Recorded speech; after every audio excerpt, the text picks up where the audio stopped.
Thank you. Turning to the First Alert Safety Desk now. This week is National Crime Victims' Rights Week. Every year, millions of people become victim to a crime. Crime deeply affects victims and survivors in many ways, physically, mentally, or even financially.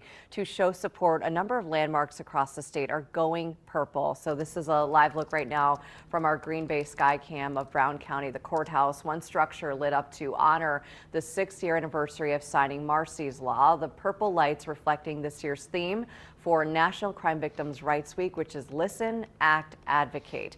The theme is a reminder that more is needed than just awareness for victims of a crime. Listening to those affected is a great first step. Creating a safe space helps with the healing process.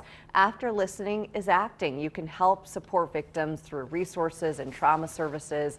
Then advocacy, making sure victims' rights are heard and represented through the justice process. When we protect and take care of victims, it strengthens communities as a whole and creates places where prevention is possible. We'll have a link of available resources for crime victims linked to our article on this story at WBAY.com. Just head to the Safety Desk tab.